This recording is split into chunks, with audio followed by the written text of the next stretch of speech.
Samuel foi, queridos, um dos maiores homens da história de Israel.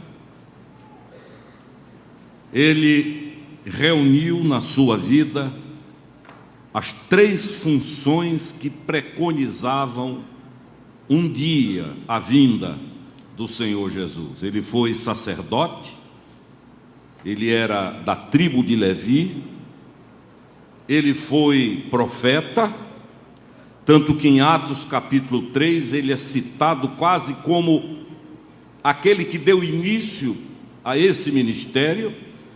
A Bíblia fala lá em Atos de profetas, a começar por Samuel. E ele foi também juiz, porque a Bíblia diz que a sua magistratura foi talvez a mais íntegra da história de Israel. Nenhum outro exerceu a magistratura com a integridade, com o compromisso, com a decência de Samuel. Mas essa história, ela começa bem antes. Quando se fala do que ele foi, do que ele fez, fala-se do que Deus cumpriu, mas a trama, a construção, a costura, a tessitura da vida dele começa muito antes, com dor, com sofrimento, com agonia de uma mãe. Samuel era filho de Elcana, e Elcana era casado, tinha duas esposas, Ana e Penina, e a Bíblia diz que Penina era fértil e Ana era estéril. Aliás, ontem eu estava lembrando, praticamente todas as mulheres das quais saíram a história de Israel eram estéreis. Sara, Rebeca, Raquel, Ana, para evidenciar que é a graça de Deus que realiza, que Deus tira de onde homem nenhum pode tirar. E diz o texto que Ana era humilhada pelas crises de ciúme de Penina. O ciúme patológico, doentio. Há um limite de saúde no ciúme, que é o zelo, porque a Bíblia diz que Deus tem ciúmes também, mas do ponto de vista do zelo, não da posse, do cuidado. Tanto que Paulo, quando escreve sobre o amor, em 1 Coríntios 13, ele diz: o amor não arde em ciúmes. O ciúme que gera fogo na cabeça, para falar bem claro. Ou como diz o nordestinozinho lá do interior, eu já ouvi muito essa expressão, cozinhar o juízo, esquentar a cabeça, esse que tira a paz, que tira o sossego, que pressiona, que destrói. Esse é o ciúme doentio e patológico que existiu na vida de Penina em relação a Ana, e diz o texto no capítulo 1 que ela humilhava sistematicamente a Ana. Só que isso não empurrou Ana para conflito, para briga, para crises. A Bíblia diz que Ana recolheu-se em silêncio e tomou uma decisão: orar ao Senhor. Foi chorar diante de Deus, foi levar a sua dor a quem pode resolver, foi contar a sua história, não a um, não a outro. E o texto de 1 Samuel capítulo 1 deixa claro que nem mesmo o marido Elcana sabia dessa decisão dela, porque ela sofria calada, para evitar rompimentos, cisões, agonias, dores, a ponto dele aproximar-se e dizer: o que é que há? Porventura não te sou eu melhor do que 10 filhos? O que é que há? E diz a Bíblia que ela ia ao templo, prostrava-se diante de Deus, orava em silêncio, apenas movendo os lábios, sem emitir nenhum som, e foi julgada de forma errada até por Eli, que era o sumo sacerdote, que olhando para ela diz: isso é hora de você estar embriagada. Eli concluiu: quem está falando sozinho como ela deve ter tomado todas de ontem para hoje. E ela diz: não, meu senhor, não se trata disso. Não é álcool. Conta a sua história. E ele diz: vai, faça o Senhor conforme tu tens orado. Daí um tempo, ela engravida, nasce Samuel. Ela havia feito um voto a Deus. Ela disse: se o Senhor me abençoar, e se o Senhor fertilizar meu ventre, o que de mim nascer, desde já está entregue, é do Senhor. Eu consagro, eu dedico, eu coloco nas tuas mãos. E quando nasce Samuel, porque ela disse: o nome vai ser Samuel, porque ao Senhor eu pedi e do Senhor recebi. Diz a Bíblia que quando ele é desmamado, passa a época da amamentação, ela, sem nenhuma dúvida, ela leva, entrega ao sumo sacerdote, a Eli, e diz: é do Senhor. E Samuel, desde aquele dia, passa a viver no templo, cresce no templo, é menino no templo, é criança no templo, é adolescente no templo, é rapaz no templo, até que chega um dia, já um jovem, em que, deitado, já dormindo, já havia cumprido as suas obrigações, ele ouve uma voz que lhe chama pelo nome, dizendo: Samuel, Samuel. E diz o texto que ele levanta-se, corre para o sumo sacerdote, acorda, diz: estou aqui. Eli diz: mas eu não chamei. Diz: chamou, vai deitar-te. Ele volta, deita-se, pega no sono. Daqui a pouco é acordado pela mesma voz que lhe chama, dizendo: Samuel, Samuel. Ele outra vez corre para Eli, corre para o sumo sacerdote. Eli diz: não, eu não te chamei, volta, deita-te, dorme. Ele corre para o quarto, deita-se, tenta pegar no sono, adormece, e de repente, pela terceira vez, a voz o chama. Ele vai outra vez ao sumo sacerdote, procura Eli e diz: pronto, estou aqui, o que é que tu queres? Aí Eli entende, discerne, diz a Bíblia. Entendeu então Eli que o Senhor queria falar com o jovem, e disse: vai, deita-te, e quando tu fores chamado mais uma vez, tu responderás dizendo: fala, Senhor, porque o teu servo ouve. Fala, Senhor, porque o teu servo ouve. E ele fez isso.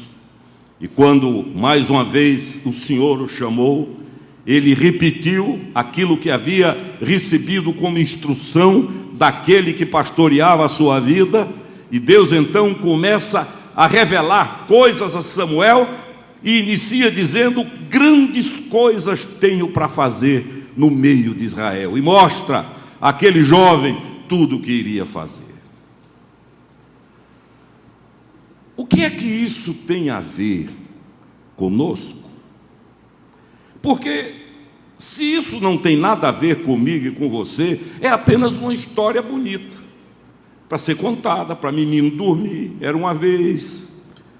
Torna-se um conto da carochinha, torna-se uma historinha para ninar meninos e adultos. No entanto, esta palavra, que é uma palavra que foi escrita há quase 4.000 anos, ela tem vida, é palavra da vida, é palavra de vida, é palavra viva, e ela é mais atual para nós hoje do que os jornais que vocês talvez já tenham lido nessa manhã. Ela fala hoje, ela tem princípios que são aplicados hoje. E eu sei que há muitos de vocês aqui que precisam ouvir, porque senão Deus não teria engravidado meu coração e minha mente para dizer o que eu tenho para dizer, e que certamente a palavra de Deus será vida na vida de muitos aqui, dos que nos veem pela internet. Em primeiro lugar, o sofrimento, a agonia, da humilhação, da vergonha, de ser sistematicamente agredida com palavras, porque diz a Bíblia que Penina a agredia verbalmente. Era uma língua irônica, perigosa, venenosa, daquelas que sabem encontrar o termo certo para encaixar na ferida, para que a dor doa mais. E esta serva de Deus ouviu isso. Ela viveu uma humilhação sistemática, uma rejeição sistemática. E o pior, impotente, porque não havia nela nenhum recurso para resolver o problema, não havia nenhum recurso na medicina da época, não havia nada que ela pudesse fazer, e mais, do ponto de vista religioso e cultural, era estigmatizada, marcada, havia um clichê sobre ela, porque a esterilidade era culturalmente rejeitada e religiosamente amaldiçoada. Há muita gente vivendo suas dores, que chegam subitamente na forma de um engano, de uma mentira, de uma decepção, de um tapete puxado, de ser enganado e receber pancadas de onde não esperava, de viver a desilusão com uma amizade, de viver a desilusão com um sócio, de viver a desilusão com um irmão, com uma irmã na própria igreja, de viver esta sistemática humilhação que traz agonia, que traz choro, que traz náuseas, desapontamento e vontade de morrer. Mas Ana nos dá uma lição. Ela nos ensina para onde correr. Ela nos ensina o caminho. No meio da humilhação, da dor, da agonia, do achatamento, da rejeição, ela corre para o Senhor. Ela corre para Deus, ela corre para quem pode, ela corre para quem tem poder, ela corre para aquele que tem poder nos céus e na terra. É para lá que ela vai. Não há registro de que ela reclame, não há registro de que ela se sinta fria na fé, não há registro de que ela queira abandonar a comunhão, não há registro de que ela queira sumir do templo, não há registro de que ela busque outras soluções. É para Deus que ela vai, e vai em silêncio. Ela não é daquele tipo que ora para mandar recado,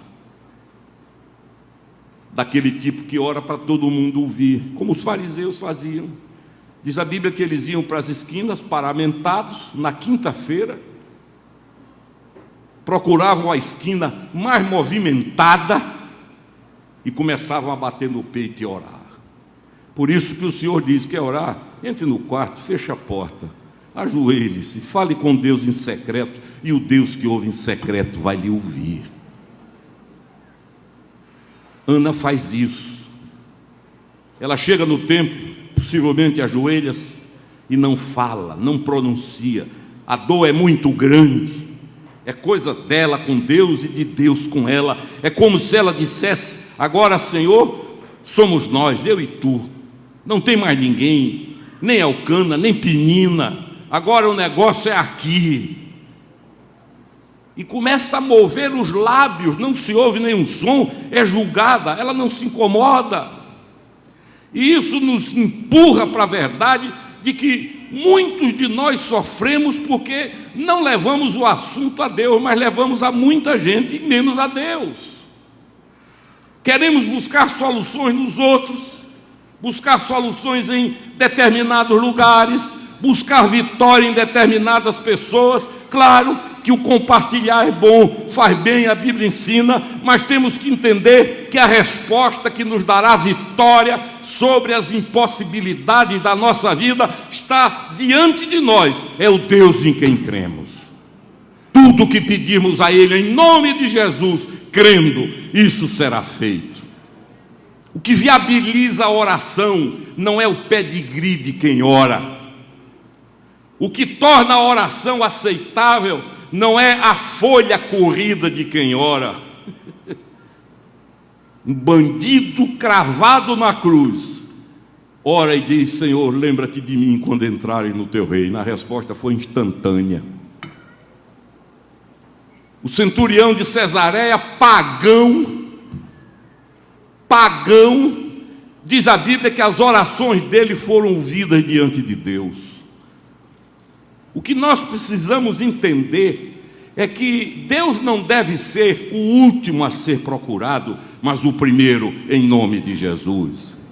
Por mais simples que seja o problema, havendo bifurcação, faço, não faço, vou, não vou, vendo, não vendo, compro, não compro, caso, não caso, é ela, não é ela, é ele, não é ele. A melhor coisa que você faz é ir a quem tem a resposta certa. Sabe por quê? Porque a chance de erro é zero. Penina vai ao lugar, Ana, vai à fonte certa. Agora, Deus é tão, me permitam com reverência dizer, tão exagerado para abençoar, que ela pediu um filho, teve 5. Então, se você quer filho, não peça 3, não, porque a proporção é exagerada. Joquebede pede 1, tem 4. Ana pede 1, teve 3 homens e 2 meninas. Todas as vezes que você e eu formos a Deus, como ela foi, sem publicidade, não precisa divulgar, é você e Deus, sou eu e Deus, e nós colocarmos diante de Deus com sinceridade o nosso pedido, não ficarmos como ela ensina, brigando com a outra, tendo crise de ciúme, mas dizer: Senhor, está doendo, o problema é esse. Olha aqui, Deus vai lhe dar muito mais do que você está pedindo. Você vai pedir uma lâmpada, Deus vai lhe dar uma usina, porque esse é o caráter de Deus. Deus é benigno, Deus é bom, Deus tem prazer em dar. A Bíblia está cheia de exemplos de pessoas que pediram e receberam muito mais do que pediram. A Bíblia fala que Davi precisou reunir o povo e dizer: basta, chega, parem, não precisa mais, está bom. Daí nasce Samuel. Ela cumpre o voto, porque essa é uma coisa importante. Você aprenda a assumir compromissos com seu Deus. Não é comigo, não é com o pastor, porque nós precisamos também, no silêncio da dor, ela assumiu um compromisso. Deus gosta disso. Agora a Bíblia diz assim: é melhor não assumir do que assumir e não cumprir.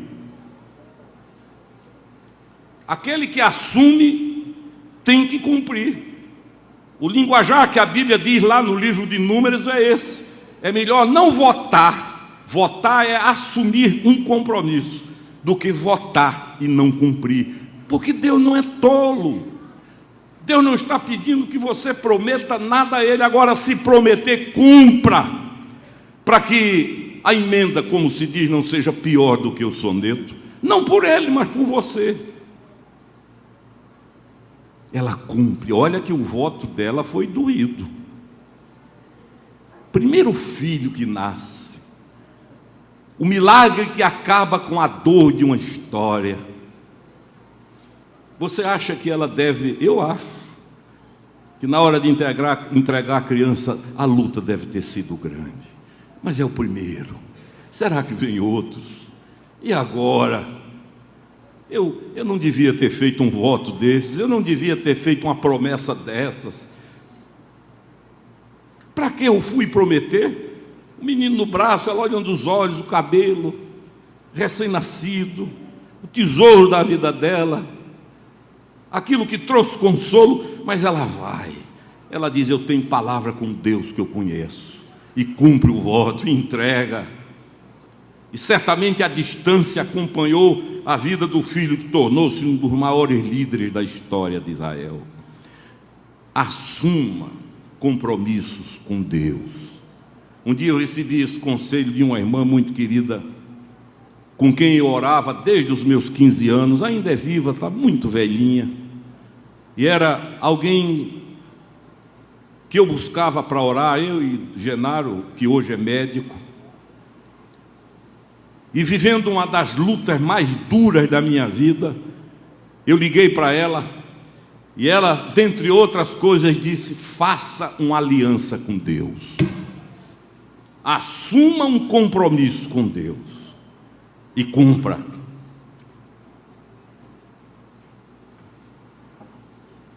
Às vezes Deus está nos deixando em situações de aperto, para que saibamos tratar com Ele. Senhor, se Tu me libertares, eu assumo tal compromisso. O Jacó foi o dízimo. Interessante que é sintomático, porque foi ladrão a vida toda. Qual era a fraqueza de Jacó? Dinheiro. O problema de Jacó não era outro, era dinheiro. Tanto que ele enganou o pai, enganou a mãe, enganou o irmão, enganou o sogro, enganou a família, enganou a mulher, enganou todo mundo por dinheiro. Na hora que a coisa ficou difícil, ele disse a Deus: se Tu me abençoares, eu te darei o dízimo de tudo quanto Tu me deres. Esta foi a aliança. E Deus agradou-se. Não porque Deus precisa de dízimo, meu ou seu, mas porque Deus gosta de quem assume compromisso e cumpre a palavra com Ele em nome de Jesus. É como se Deus dissesse: nesse eu posso confiar, a esse eu posso revelar. Samuel cresce, vai morar onde? No templo. E um belo dia ele ouve uma voz: Samuel, Samuel. Corre para Eli. Segunda vez: Samuel, Samuel. Ele para Eli. Terceira vez: Samuel, Samuel. E ele corre para Eli. Eli diz: esse menino está ouvindo voz, é o Senhor. Orienta e diz: vai deitar de novo, e quando a voz aparecer, você diz assim: fala, Senhor, porque o teu servo ouve. Samuel conhecia, eu já disse aqui, tudo sobre Deus, só não conhecia Deus. Samuel cresceu no templo, foi educado no templo. Eu tenho certeza que era capaz de pregar. Eu tenho um amigo na Paraíba, que uma vez, ele é político até hoje, eu saí com ele para visitar uma igreja, e deram a palavra, ele falou 20 minutos. Quando acabou o culto, eu disse a ele: se você tivesse feito apelo, tinha havido conversão. E não é convertido, mas sabe, conhece a Bíblia, lê a Bíblia, repete, é capaz de falar porque fala muito bem. E Samuel viveu isso. O tipo de pessoa que sabia tudo sobre Deus, acerca de Deus, a respeito de Deus, conhecia a casa de Deus, mas não o Deus da casa, o templo de Deus, mas não o Deus do templo, o sacerdote de Deus, mas não o Deus do sacerdote, a palavra de Deus, mas não o Deus da palavra. Conhecia toda a liturgia do templo, conhecia todos os símbolos, conhecia todas as cerimônias. Ele era absolutamente versado em tudo sobre Deus, só faltava conhecer o Deus das coisas.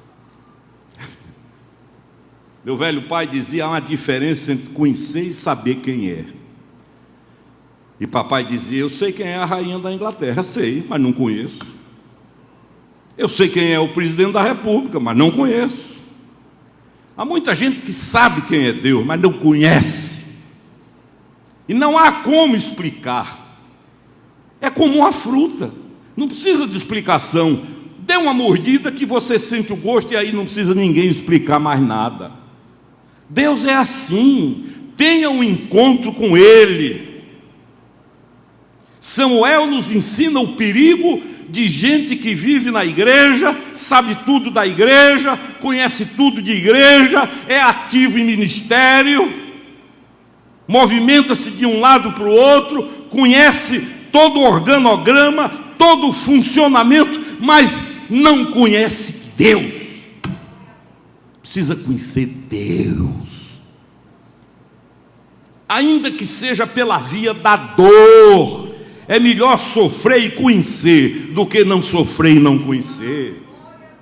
É olhar para o Senhor e dizer como Jó: eu te conhecia só de ouvia falar, tinha notícia, mas agora, depois do furacão, do tsunami, os meus olhos te veem. É como se o velho Jó dissesse: bendito, benditas as dores que eu experimentei. Quando Deus fala, Samuel levanta-se para um ministério vitorioso. E o capítulo 12 diz que foi a magistratura mais íntegra da história. Ele reúne todo Israel no norte, dirige-se ao povo e diz: eu estou chegando à minha velhice, meus dias estão contados, mas em nada eu defraudei vocês, eu não peguei boi de ninguém.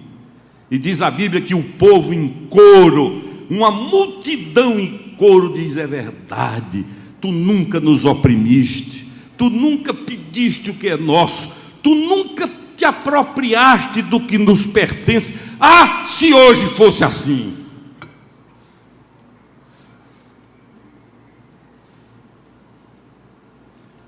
Eu queria abrir os seus olhos para duas coisas, resumindo. Primeiro, leve o seu sofrimento para Deus. Não adianta ficar divulgando.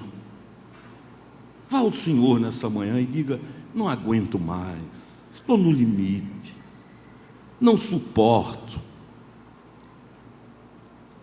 Faça um compromisso seu com Deus. Não quero saber, ninguém precisa saber. Diz: Senhor, se tu me libertares, se tu me deres a vitória, se esse problema for resolvido, se não precisar de intervenções humanas, se o Senhor fizer aquilo que só o Senhor pode, eu garanto, eu prometo, é um compromisso meu contigo, é uma aliança, é um contrato que nós firmamos, eu farei isto. E cumpra. E prepare-se, porque você vai pedir um e vem 5, porque Deus é exagerado para abençoar, e eu louvo a Ele por isso.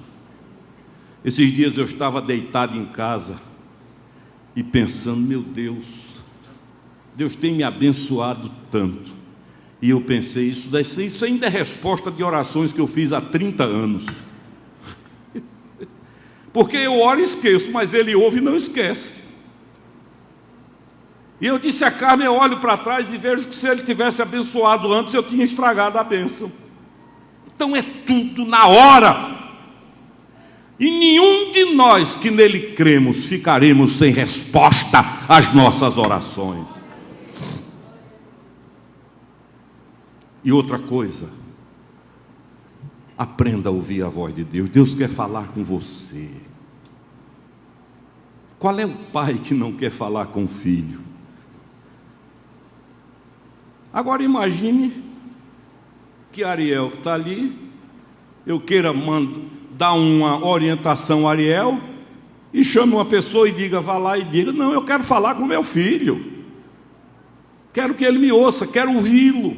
Se eu que sou pai carnal, pecador, sou assim, imagine Deus. Por que é que há pessoas que acham que amam mais seus filhos do que Deus ama os dele? Deus quer falar. Deus não quer que você fique correndo: aí eu vou a tal lugar, vou ali. A gente que é ansiosa, eu preciso ir conversar com a irmã fulana, a tia fulaninha, a mãe não sei o quê. Eu disse essa semana a uma irmã muito querida, a semana passada: Deus quer falar com você.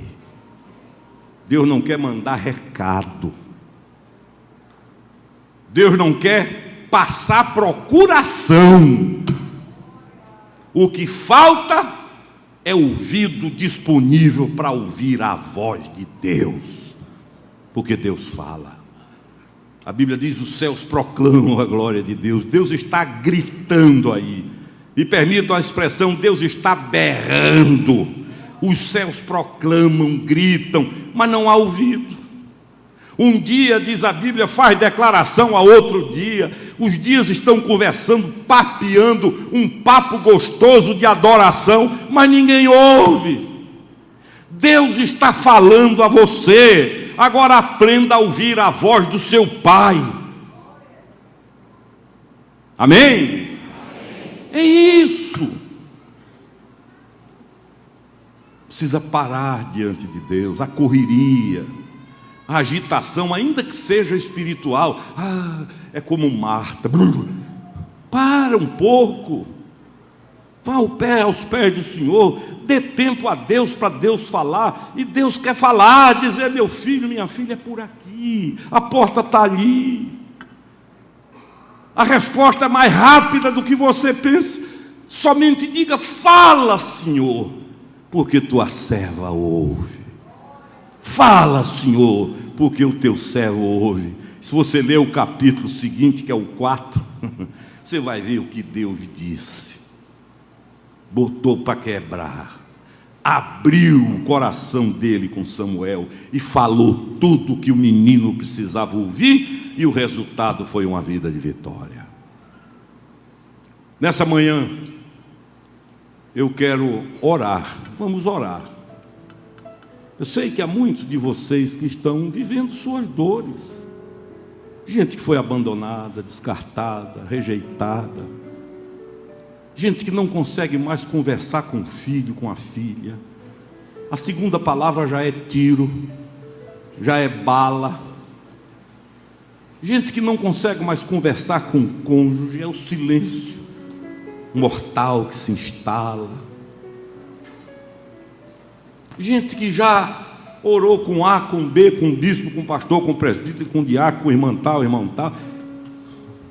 Eu queria que nessa manhã você fosse direto a Deus, como Ana. Ana não brigou com Penina, não reclamou do marido. Ela vai a Deus e silenciosamente ela conta a sua dor. Quando eu era menino havia um louvor, naquele tempo a gente chamava de corinho, que era um coro pequeno, que dizia: conta para Jesus aonde é a tua dor. Com insistência ora, conta. Ana fez isso. Segundo, hoje aqui, assuma um compromisso com Deus que só você e Ele sabem, não precisa divulgar, é seu com Ele. Diga: Senhor, se esse assunto for resolvido, se essa questão for resolvida, seja ela qual for, se isso que parece não tem fim, é a dízima periódica da agonia, se for resolvido, eu te prometo, e aí é você e Ele.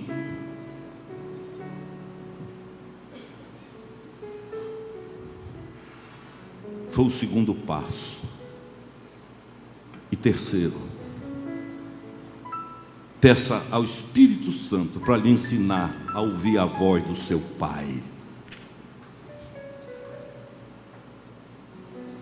Senhor, são tantas vozes, tantas opiniões, que eu não aguento, eu estou confuso. Um diz uma coisa, outro diz outra. Um diz é por ali, outro diz é por ali. Um diz faça isso, outro diz faça aquilo. Eu não aguento, estou sufocado. Fala, Senhor, eu quero ouvir. Você sabe, a Bíblia diz, você sabe onde Jó ouviu? No olho do furacão. Está escrito. Não foi numa reunião de oração, e amém pelas reuniões de oração, glória a Deus. Não foi num culto, não foi deitadinho como Samuel, foi no olho do furacão, quando não tinha mais como piorar, porque não havia mais espaço para piorar. Deus falou, Deus respondeu, e Ele disse: eu te conhecia só de ouvir, mas agora os meus olhos te veem. A voz de Deus vai lhe mostrar caminhos que você não tem capacidade para imaginar. A voz de Deus vai lhe mostrar portas e saídas que a inteligência humana jamais conceberá. E você vai olhar para trás, saboreando a vitória e dizendo: como é que pode, tão simples, eu não me dei conta, era tão fácil. Fala, Senhor, porque o teu servo ouve, a tua serva ouve. Vamos ficar em pé.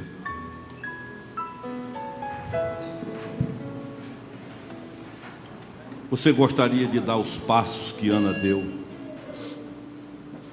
De ir a quem resolve. Não adiantava ela brigar com o marido, não adiantava ela brigar com Penina, a outra. Me permitam usar a expressão: o azar de Penina que Ana correu para quem podia. Eu tive um casal de ovelhas em Maceió, estou querendo trazê-los aqui. Ela dentista, ele engenheiro. Aliás, ele engenheiro e ela... Ele dentista e ela engenheira. Casamento bonito. Um dia, ele se viu cercado por uma engenharia maligna e, para ser curto, envolveu-se com outra mulher e destruiu a família. Ficou dentro de casa. A casa virou um inferno. Mas ela foi minha ovelha. Ela era uma mulher temente a Deus, de oração, uma jovem, uma senhora bonita, de uma família tradicional de Alagoas. E a outra ligava para a casa dela e dizia: é fulano? Ela dizia: é. Eu sou a amante de fulano, e você se prepare que essa casa que você mora vai ser minha. Uma semana depois ela ligava e dizia: sou eu, queria que você cuidasse desse seu carro, porque esse seu carro vai ser meu. E um dia ele chegou em casa, explodiu. E você sabe o que essa mulher fazia? Eu estou falando de gente de carne e osso, que está viva hoje, na história. Ela fez o que Ana fez, foi falar com quem pode. E foi chorar aos pés de quem pode. E foi gemer ao pé do trono. Para resumir a conversa, ele, que inclusive havia viajado a Brasília com a amante e apresentado como esposa lá, eu nunca soube o que foi que Deus fez, a engenharia de Deus. Mas ele chamou a outra e disse: acabou. Chegou em casa, pediu perdão à esposa, a família foi restaurada. Hoje os dois são palestrantes de encontro de casais e cantam duetos louvando a Deus. Ela me disse: pastor, era minha ovelha. Eu conheço meu marido, sabia que não havia nada no mundo que fizesse ele mudar de ideia. E quando ele bota a cabeça para um lado, pode vir um trem que ele não abre. Mas eu fui falar com Deus. Ela disse: eu fiz um voto a Deus. Se o Senhor fizer esse milagre para o resto da minha vida, eu vou dedicar minha voz a te louvar. Gravou CDs e tudo. Chega de tentativas humanas, de briga, de atrito, de querer resolver no braço. Faz como Penina, como Ana, perdão. Em silêncio fala com ele. Segundo, faz um compromisso teu com ele. Teu com ele. E depois cumpre. E finalmente diz: fala, Senhor, porque tua serva ouve. Eu não quero mais ouvir voz de intermediários. Eu gosto muito de uma história que Mário Lessa conta, quando chegamos de Israel, e ele começou a ser tomado por uma paixão crescente, não por instituição, por religiosidade, mas por uma pessoa chamada Jesus.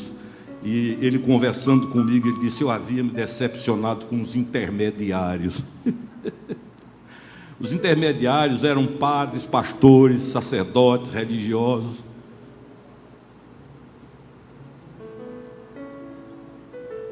Ouve a voz do Senhor. Eu vi um sermão imortal de Billy Graham. Estive presente. E ele pregou sobre o banquete de Belsazar, que ele intitulou o Carnaval de Belsazar. E no meio da orgia, uma festa que durou meses, vinho, bacanal de todo tipo. Porque isso não é novidade, o ser humano é o mesmo. Quando subitamente aparece uma mão, um braço, e começa a escrever numa parede branca do palácio. Diz a Bíblia que Belsazar, que era rei, o joelho começou a bater um no outro. Aquilo era coisa que ele não conhecia. E aquela mão escreveu: Mene, Mene, Tekel, Peres, Uparsim. Pesado fostes na balança, e fostes achado em falta. Hoje o teu reino será tomado. Aí diz a Bíblia que ele manda chamar pai de santo, manda chamar mágicos, magos, feiticeiros.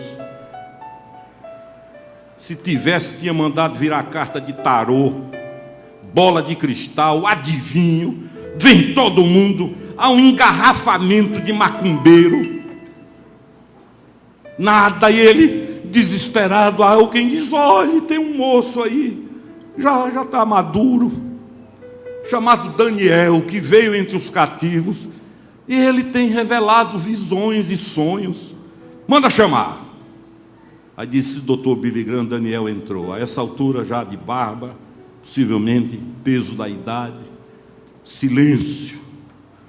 Bacanal congela.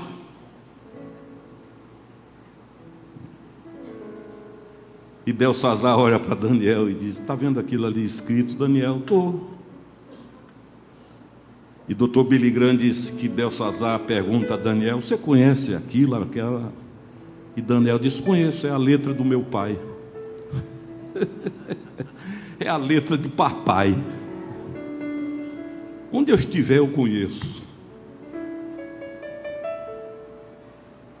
Interessante é que Deus pega esta situação, revela, confirma e faz de Daniel terceiro em Babilônia.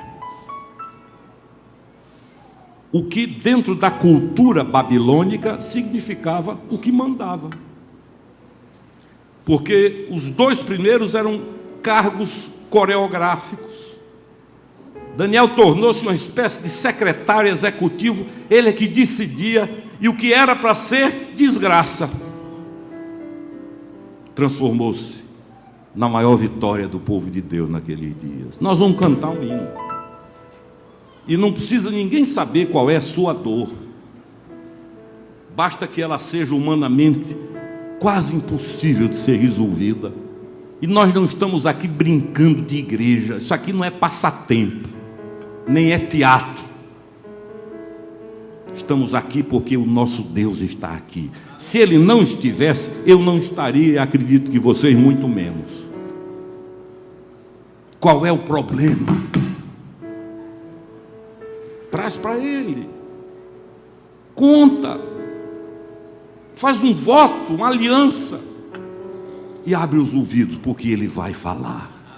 Não sei quando, onde, nem que horas, nem como, mas que vai falar, vai em nome de Jesus.